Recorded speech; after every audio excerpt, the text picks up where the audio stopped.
Voy a leer traducción lenguaje actual. Estamos Mateo capítulo 13, versos 53 al 58. Mateo capítulo 13, versos 53 al 58. Leo la traducción lenguaje actual y estudiaremos, me basaré básicamente en la 60. Cuando Jesús terminó de enseñar con estos ejemplos, se fue de allí. Llegó a su pueblo y comenzó a enseñar en la sinagoga. La gente estaba tan sorprendida que algunos decían: ¿dónde aprendió este hombre tantas cosas? ¿Cómo puede hacer esos milagros? Otros decían: pero si es Jesús, el hijo de José, el carpintero, su madre es María y sus hermanos son Santiago, José, Simón y Judas. Sus hermanas aún viven aquí.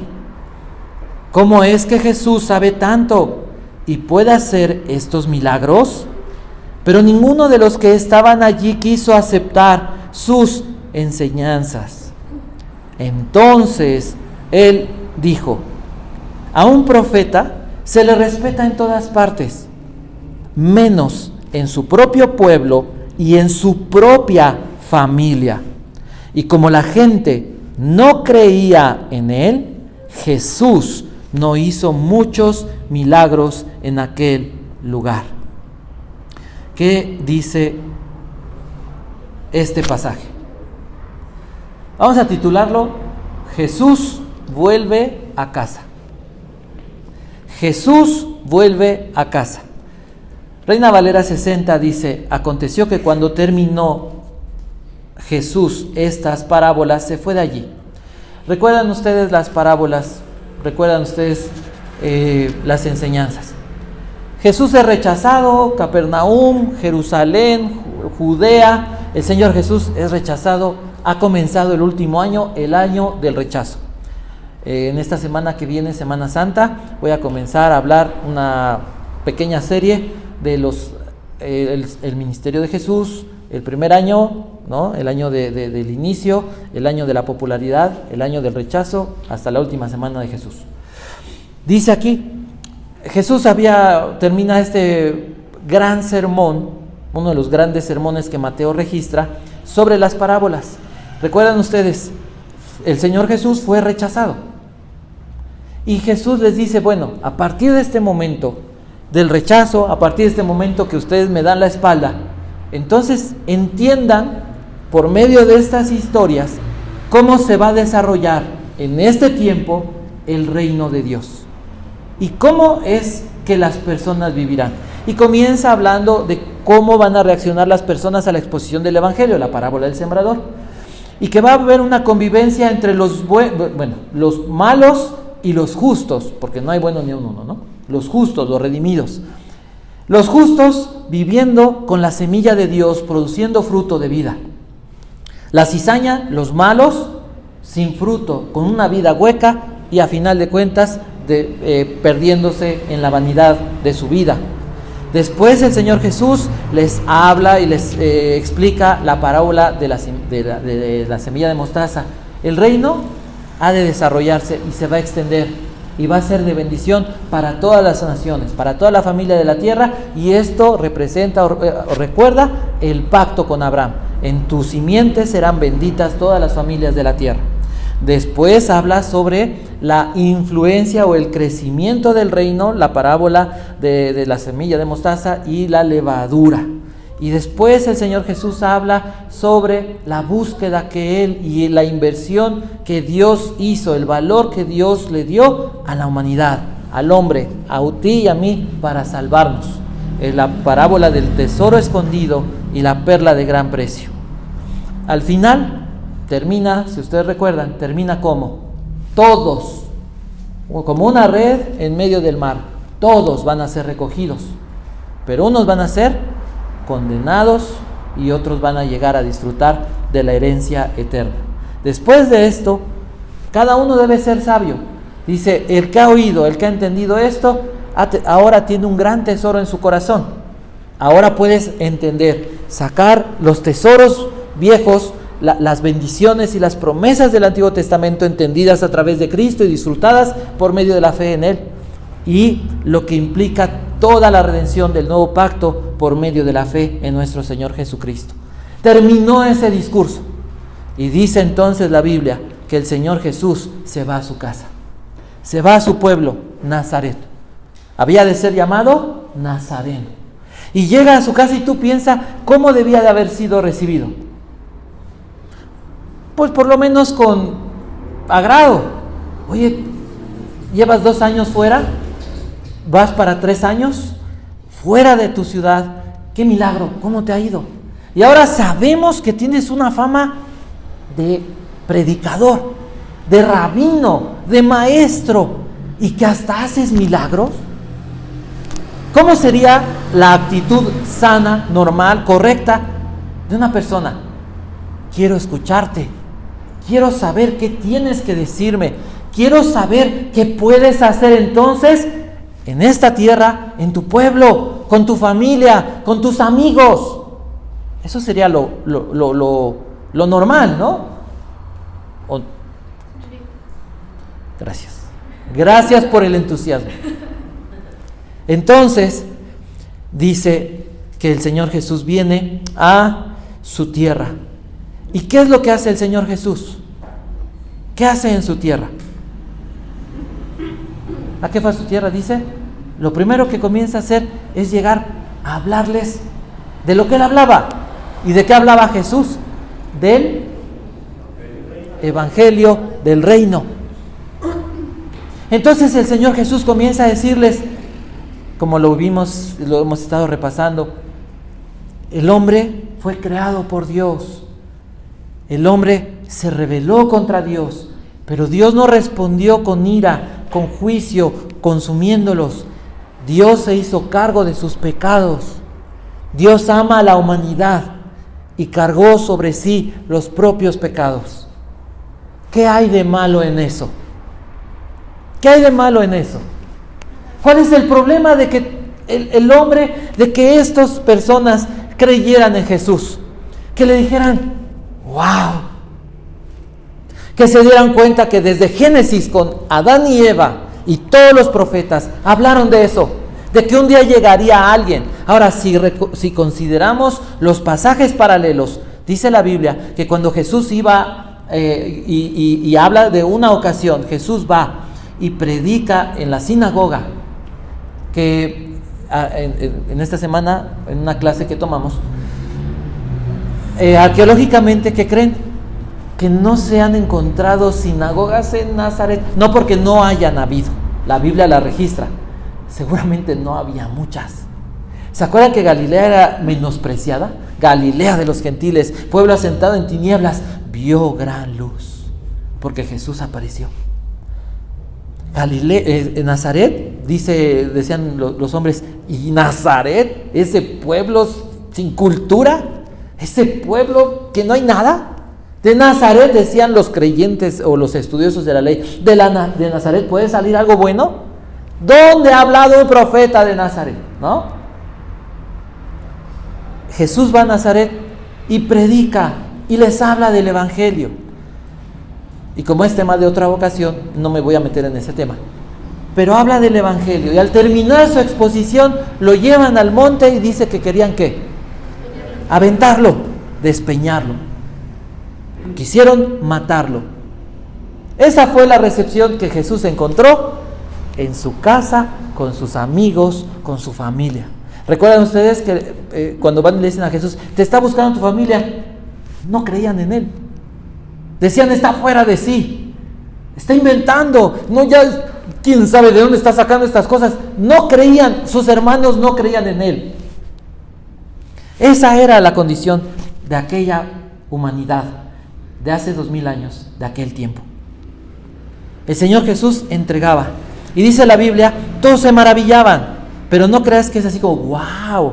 Esa palabra maravillarse, entraron en shock. Podríamos, para como dicen en el Netflix, traducción o doblaje castellano o español, latinoamericano o mexicano. Entraron en shock. ¿Qué fue lo que los llevó a estas personas a entrar en shock?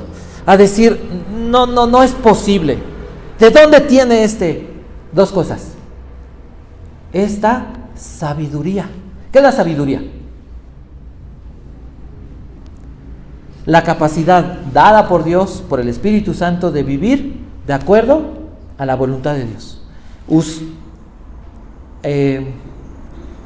Aplicar o vivir de acuerdo a su palabra, a sus principios, a sus leyes espirituales, a la voluntad divina, sabiamente, honrando a Dios, adorando a Dios, amando al prójimo, amándonos a nosotros mismos. La sabiduría tiene que ver con respeto, con temor hacia Dios. Dice Santiago, si estás pasando por problemas, por crisis, por tentaciones, por ataques del diablo, pídele a Dios sabiduría. Y Él te la va a dar. Y cuando Santiago dice eso, dice una cláusula, pero pídela con fe. Pide con fe. No dice, mira, si es la voluntad de Dios, Dios te dará sabiduría. No te dice eso, ¿verdad? No lo dice. Es que de acuerdo a la voluntad, no dice. Pídele a Dios sabiduría. Pídele. Se trata de pedirle a Dios, pero dice, con fe. Dios quiere que sane la gente. Dios quiere que seas bendecido. Dios quiere salvarte. Dios quiere ayudarte. Sí. Si es que si tú quieres, Dios, que esto pueda ser bendición, mi negocio, mi restaurante, si tú quieres que yo entre a la escuela, pues Señor, que sea tu voluntad. No es la voluntad de Dios bendecirnos y ayudarnos y transformar nuestra vida y usarnos de ejemplo para las personas, para que vean las personas cuando una persona, Dios entra en la vida de una persona, cómo Dios obra. No es su voluntad, no de eso se trata el Evangelio. Pero nos han dicho, si es la voluntad de Dios, sanará. Y entonces, ¿a dónde hemos llegado? A orar sin fe. Hemos llegado a orar, bueno, Señor, pues si es tu voluntad, pues hágase tu voluntad, Señor. ¿Y quién ora con fe? ¿Dónde ha quedado la fe? Tristemente estamos en la mayor crisis, la fe.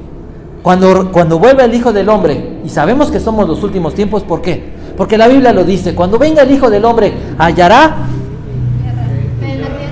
fe en la tierra?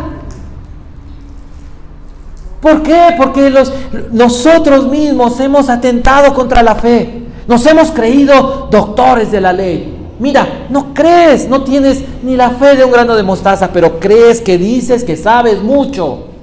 No. La fe sin obras. Si tu fe no se traslada en acción, en actitud, en motivación, en principio, no sirve. No es fe. No es la fe que Dios da. No es la fe que proviene de Dios y que es en Dios. Es la fe de los demonios. Los demonios creen y tiemblan. Dice la Biblia, ¿sí o no? A lo mejor alguien decía, a lo mejor tienen hasta más fe que nosotros. No, esa es la fe natural, la fe de un hombre, la fe de los demonios. Pero la fe que habla la Biblia es una fe que transforma, es una fe que produce fruto en nuestra vida. Y ese fruto es una actitud correcta. Es una actitud de esperanza, de confianza, de dependencia, de entrega. Pero en este caso, de lo que estamos hablando, no es que haya diferentes tipos de fe. Lo que está hablando la Biblia en este caso es que la fe se trata de honrar a Dios. Yo sí creo en Dios, pero vives como haciendo cosas que ofenden a Dios. Esa no es fe. Cuando tú tienes fe en Dios, honras a Dios, porque crees que Dios está y que Dios recompensa, galardona a los que le buscan. Hebreos capítulo 12. Entonces, ¿qué dice la Biblia? Dos cosas que ofendieron a estas personas. La sabiduría de Jesús. Les va a enseñar a vivir conforme a los principios, a la palabra de Dios, a la voluntad de Dios. Y la voluntad de Dios va en contra de sus pensamientos, de sus ideas. De aquí le hacemos así. El Talmud dice, la tradición de los ancianos dice, mira, tú y tu Talmud, tú y tus ideas. No, lo que prevalece es la verdad de Dios. Creemos que nuestros pensamientos son infalibles y verdaderos. No es cierto. Lo único verdadero e infalible es la Biblia, es Jesús. Si mi vida contradice lo que dice el Señor, no está bien. Y dice, ¿y los milagros? Se ofendieron por los milagros. Oye, pues si estás haciendo milagros allá, ¿por qué no haces milagros aquí? No era una petición honorable, de honra, de decirle, ¿podrías hacer esto? ¿Podrías ayudarnos? Les dije, Nazaret era un pueblo, por decirlo así, polvoriento. No había comercio, no había riqueza, no había muchas cosas. Podrían haberle dicho, ¿podrías hacer algo aquí? ¿Podrías ayudarnos? ¿Podrías cambiarnos? Estamos bien lejos de Dios. Dentro del pueblo de Dios nosotros somos los rechazados, los perdedores, somos los más lejanos, nadie cree que seamos ni siquiera salvos. No nos creen que somos judíos. ¿Pero qué decían? A ver si es cierto. A ver si es cierto. Pues andas haciendo por allá, no, pues ven a hacer aquí. La actitud era retar. En esta semana, platicando con algunas personas ahí en donde voy, hago ejercicio. Estoy intentándolo, ¿no? A lo mejor todavía no se mira mucho.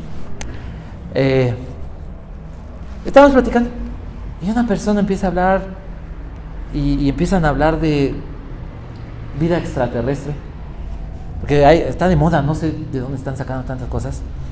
No, y le digo, pero ¿cuál es la fuente de donde sacan toda esa información? Porque ¿de dónde dicen? Le digo, miren, tengo una fuente que no hay mayor veracidad, y es Dios. Y Dios en la Biblia habla de esto y de esto y de esto. Y el plan de Dios fue este. Y Dios no dice, al contrario, dice que Dios estableció la habitación de nosotros en este mundo. No, que hay seres vivos, hay seres como nosotros, hay seres humanos viviendo, quién sabe dónde. ¿Pero de dónde? Mira, la Biblia dice, entonces, y me contesta una persona, ¿tú crees realmente que Jesús existió? Ah, caray. Digo, no, pues ahora sí nos metimos en problemas. Esto ya no es serio. Luego, ¿no crees ni siquiera en el Jesús histórico? La historia no es antes y después de Jesús. Y hay 2, 3 cositas sencillas. No se trata de ganar un debate, no se trata de... no. Se trata de que las personas puedan ser conscientes, despertar en ellos el deseo de decir, ¿será? ¿No? Tal vez como una curiosidad. Al final dice, ¿y crees en la Biblia? La Biblia fue hecha por... No, mira, la Escritura dice esto, aquí hay una evidencia, aquí hay otra evidencia de la realidad y de la veracidad de la Biblia. Y sobre todo Jesús dijo esto. Pero es que, le dije, mira, así de fácil. Dios nos creó. Y tú lo quieras o no, te debes a Dios.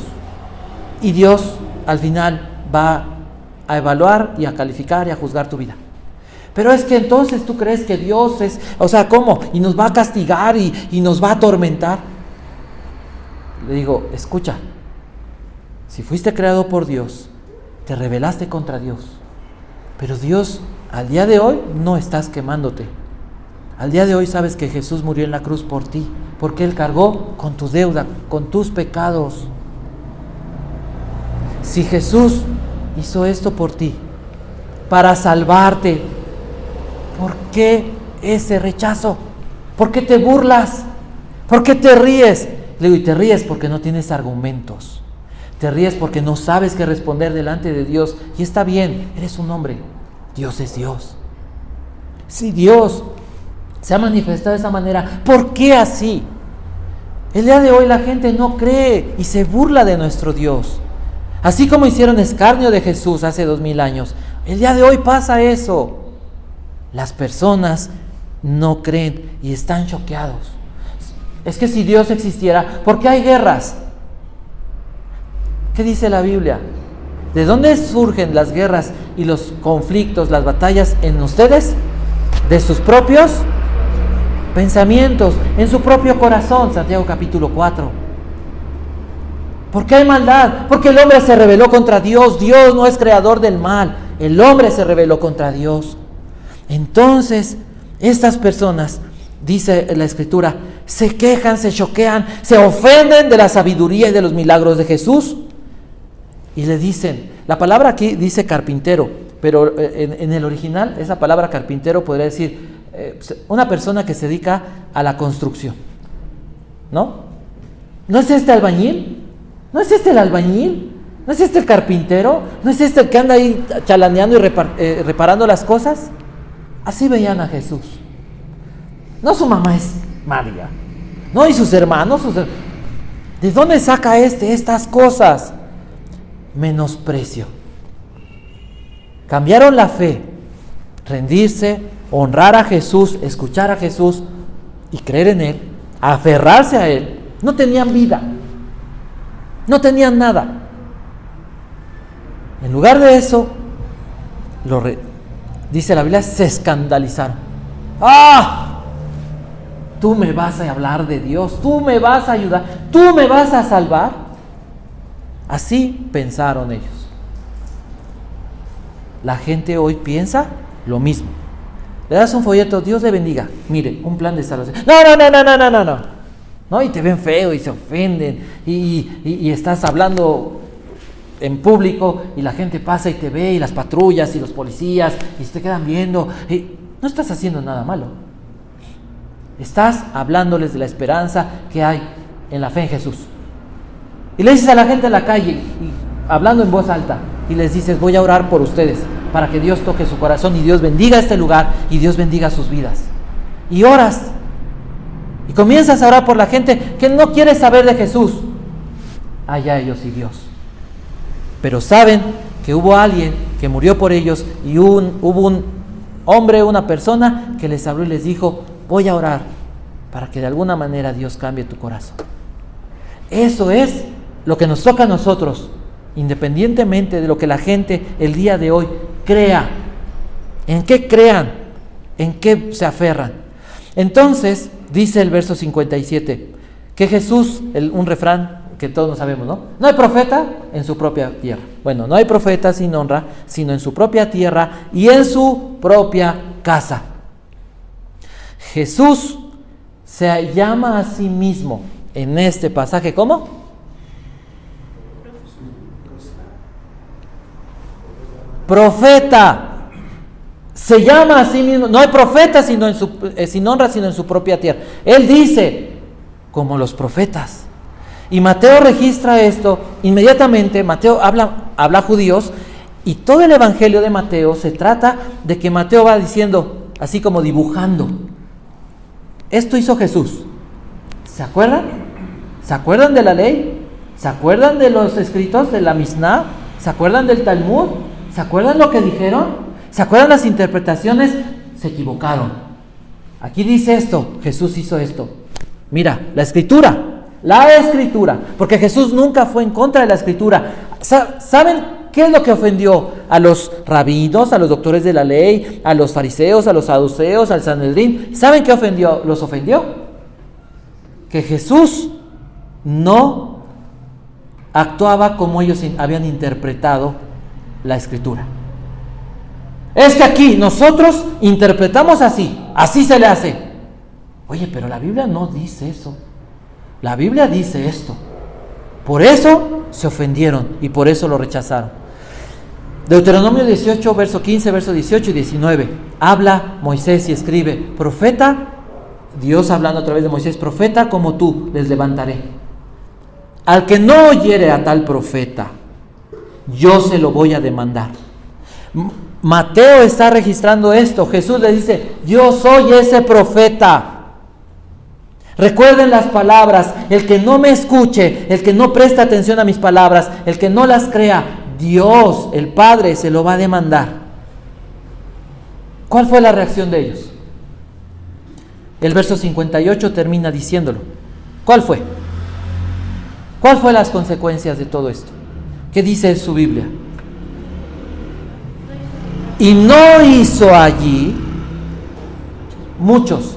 El Evangelio de Marcos dice que Jesús a algunos sí hizo algunos pequeños milagros, bueno, no pequeños, algunos milagros en Nazaret. Sí sanó a algunos, muy pocos. Aquí dice Mateo, y no hizo muchos, como estaba acostumbrado, no hizo muchos milagros. ¿Por qué? La incredulidad. La incredulidad no solamente fue decir, no sé, como los agnósticos, es que no sé, porque si no lo veo y no lo toco, a lo mejor, pero en todo, entonces yo hasta que no vea y no toque, no creo. No. O como los ateos, no. No. La incredulidad de ellos, ¿a qué se refiere? Rechazo, menosprecio. Ahora, a veces la gente del mundo puede rechazar de formas violentas a Cristo. A veces lo rechazan. ¿De qué forma? Mira, está bien, te sirve a ti, qué buena onda, qué padre, o sea, dale, síguele. A mí no me funciona. Yo tengo muchas cosas. Mira, yo estoy bien. Tengo trabajo, tengo dinero, yo no necesito. Eso es para los que están mal. A los que los necesitan, ve y predícales. Y habrá gente que diga, híjole, mira, yo traigo unas broncotas que no, o sea, la verdad no, o sea, no te voy a prestar atención. Pero también los creyentes, muchas veces, no en una actitud soberbia, o bueno, no descarada, pero muchas veces como cristianos también hemos deshonrado a nuestro Señor.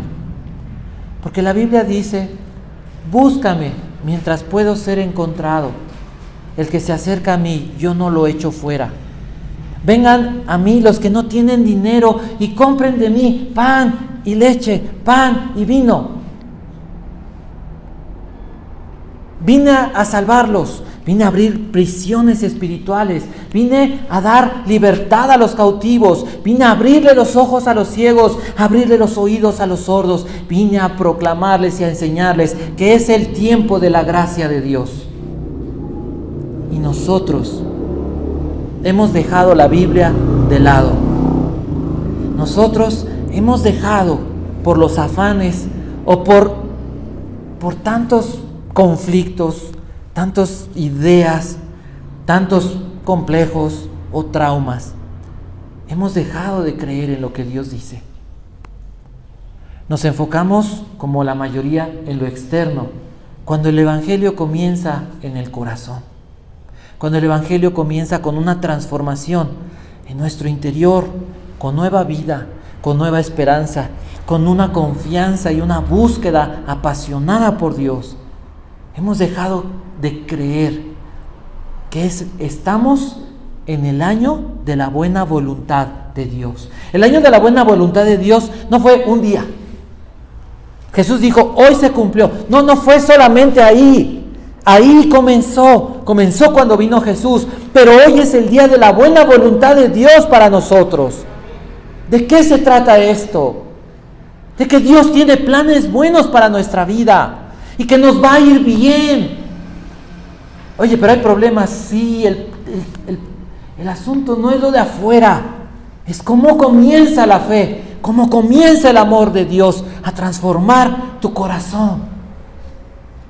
Y puedes orar. Y puedes entrar en la presencia de Dios.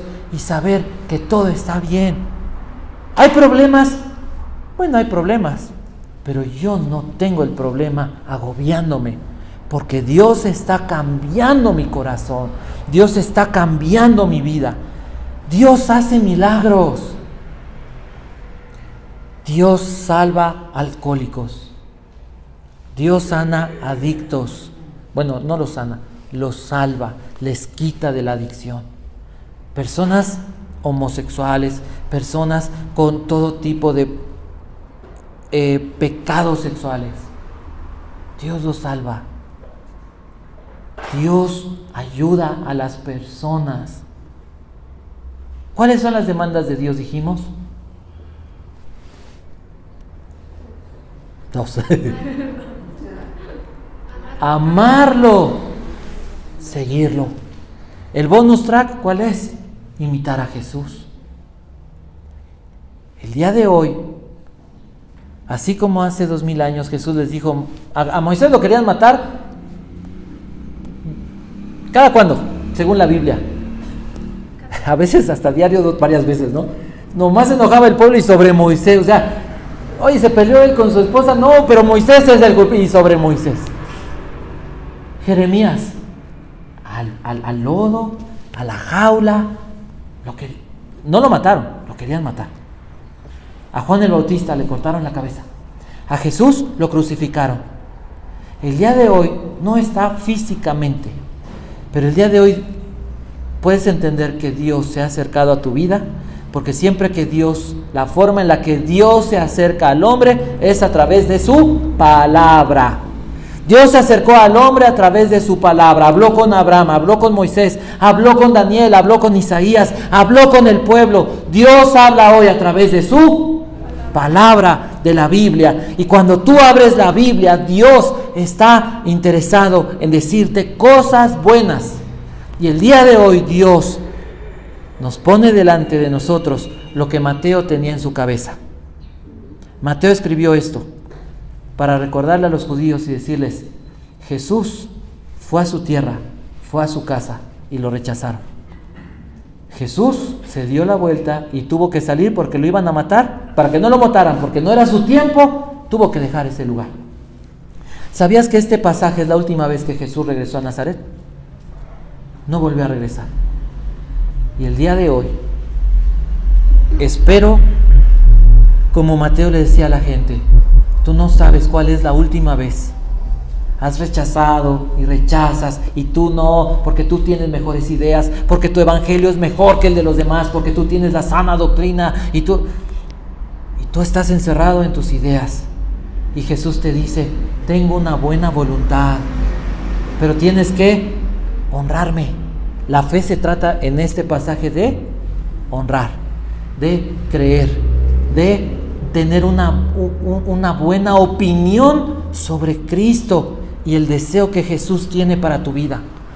Les he contado, a veces dice uno, bueno, yo creo que Dios puede ayudar a cualquiera, pero mis problemas, no puedes creer. No es una actitud de rebeldía, no, es que tu corazón se endureció y no puedes creer. Es tiempo de que digas: mis problemas pueden ser grandes, muy grandes, tal vez los más grandes ahorita de este momento, pero no son más grandes que el caos que había en Génesis. Y Dios que creó y restauró la tierra tiene la capacidad de restaurar mi vida y de restaurar o de arreglar todos mis problemas emocionales, espirituales, mentales y físicos. Es el tiempo de creer en esto. Es el tiempo de decirle a Dios: Señor, no quiero ser como ellos. No quiero... A ver, Señor, a ver, si es tu voluntad, a ver qué cae, Dios. No. Es el tiempo de decirte: Dios, aquí estoy porque creo en ti. La mayoría no recibió salvación y no recibió las bendiciones de Jesús por su incredulidad. Algunos pocos lo lograron.